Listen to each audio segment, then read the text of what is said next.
Hi, students. I wanted to take a little bit of time here to go over what is going to be required this week. And I decided I'm going to post two separate videos here and kind of just play it by ear as to how I want to stop and where I want to start with the next one. So um, I hope you all got through the ProQuest Part 1 assignment last week. We're going to continue with that this week, and you're going to make your final submission for the ProQuest assignment. So that link is here to do that, and you will send that to me as a Google Doc. So we're going to get into that in the next video, where I'm going to show you about formatting Google Docs. I think there was still some confusion after last week's Part 1 assignment, so I'm going to try to clarify that with this one here. Okay, so before we get into that stuff, though, I kind of wanted to go over a few of the things here. First, you have the PowerPoint slides for Chapter 4 are here. You'll notice there's no Chapter 4 assignment here this week. That comes next week, so I combined Chapter 4 and Chapter 5 into one assignment. So you'll have to reference back to this next week when you have to complete the assignment that's in the Week 5 folder. Okay. Here we have a little bit of information for the next part of the assignment. So you're going to do two things here. You're going to use two ways to get 10 more sources, staying with the topic that you came up with last week. Okay, so whatever that topic was that you did your research and you found 10 sources using ProQuest Central, we're going to add another 10 to that document. So you're going to have a references page with 20 sources. 10 of them came from ProQuest Central, and 10 will come from a combination of using Easy Search and a Google search. Okay, so Easy Search is here. If this link doesn't work, I'm going to take you out because I know I had some issues with this last week. But if this link doesn't work, I'll show you how to get to the Easy Search right from the portal page. So here it is. And actually, no, I don't have this. The link is not set up here. This picture was an active link. But anyways, okay, so the Easy Search, this is a screenshot of it right here. I'm going to see if I can fix the hyperlink to this. This is your Easy Search here, the window for the Easy Search. And what I'm going to do here is it's a way to search. And let me go out and get on the site. So I'm going out to the library. And right from the library's main page is the Easy Search. This is the Easy Search right here. So again, this is just the Mount Alloy .edu library main page. And this is where you're going to do your searching from for this component of the sources. Now, I was kind of up in the air on how I wanted this to work. But I think what I'm going to do is just kind of leave it up to you. You have to have a combination of Easy Search sources and Google search. I would say, maybe do five and five more from Easy Search, 5 from a Google search. Definitely you have to have at least 5 from a Google search. If you only want to have 2 Easy Search and 8 Google search, that's fine. If you want to have, whatever, any combination, but no less than 5 internet Google searches. Okay, so that's what you're going to do. You're going to add to your collection of sources by using Easy Search. So here I'm going to type in a search.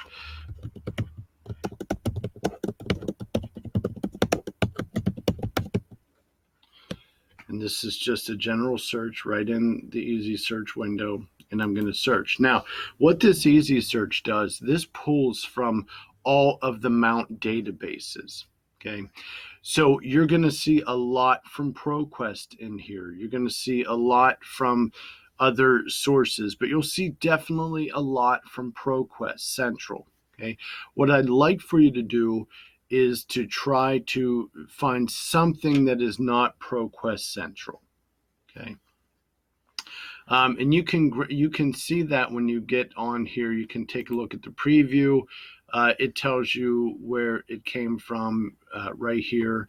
You can click on this link, and it gives you it opens in a new window and kind of gives you more information of where this came from Professional Development Collection, so you can get a sense of where it's from and all that stuff. Okay, but like I said, and when you cite these, it's a little bit different from Easy Search citing them than from the ProQuest, because you could select all the different ones from here. You have to cite them here just by clicking on Cite This Item. So you find all your sources, you cite them, and then you're going to take those and compile them into that original document, that Google Doc that you sent me last week. Okay, so if you want to do a 5 and 5 split, 5 from searching from the Easy Search, 5 from a Google search. Okay, now go back here, and so that's the Easy Search component. What you have in here next is some information for evaluating websites. Okay, so now we're going to be doing a Google search.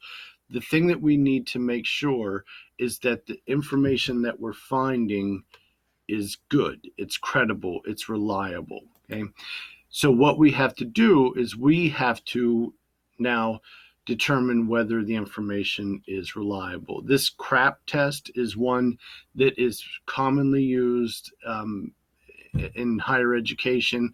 And so the acronym currency, how recent is the information? So take a look at that. How recently has the website been updated? Usually if you scroll to the bottom of the website, you can tell that. Reliability, what kind of information is included in the resource, and is the content of the resource primarily opinion? Is it balanced? Is it something else? Okay. And does the creator provide references or sources for data or quotations? Okay, so look for that kind of stuff. Currency, reliability, authority, who's the creator or the author of this information on the website? What are the credentials? And can you find any information about the author's background? Who published or sponsored this? And asking the question, are they reputable? Okay. A lot of times you can tell just by the URL, the address. If you're using something like, .edu, .gov, .org, typically you're going to find, less bias in those sources. If you're searching, .coms, you have to take a little bit further look into those. If you're doing research on the health benefits of bananas, okay, so if you go to dole.com, you're going to find a ton of information about the benefits of bananas. But you have to ask yourself, is there any potential bias with that information? Well, probably, right? Because of the fact that they are trying to sell you bananas. So if they're trying to sell us bananas, they have a vested interest in getting information across to us that makes us think that bananas are a wonderful food. Okay, much of it is going to be true, but we have to right up front question that. Okay, so that's what we're doing here. Okay, and then the purpose or the point of view. Is this fact or opinion? That's a good one to try to figure out, and something that I think as you progress through your years at the Mount, you're going to get really good at deciphering opinion versus fact. Does the author list sources or give references? Okay, are they using other sources to back their own views on the issue or issues? Is it biased? Okay. Does the author seem to be trying to push, again, the banana example, a product or an agenda or something like that? Okay. Or is the creator or author trying to sell us something? Again, the bananas. Okay. So we have to just kind of, get in the mindset of thinking about these things as we're looking through the material on our Google search. Okay.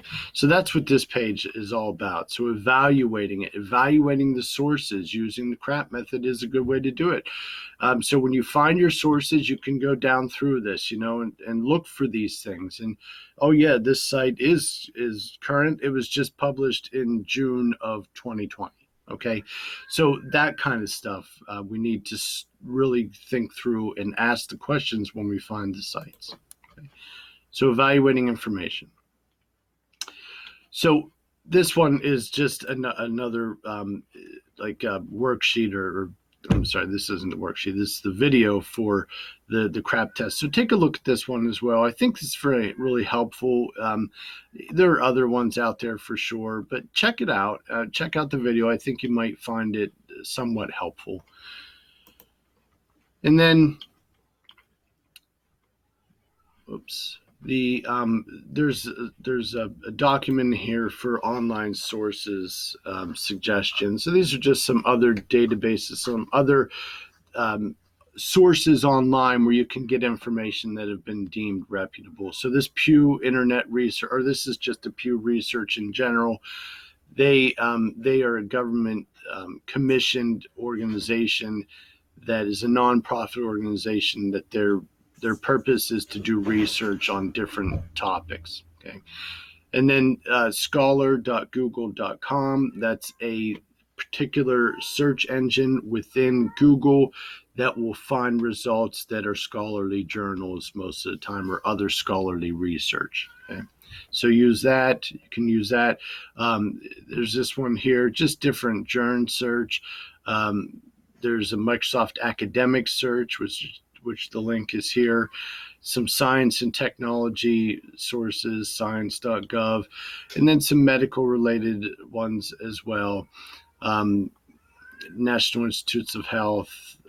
So you can check some of these out if your research is related to anything, bias and medical related stuff. You can check out some of these, or you can just use a Google search. It's up to you, or you can try the scholar.google.com. Okay, so those are just some of the sources that are in addition to a general Google search. You can use those. If you like, they're here. And then I'm going to get into these, the next two things here in detail on the next video. So that's it for now. I will get into these on the next video. Okay, that's it. I'll see you in a bit.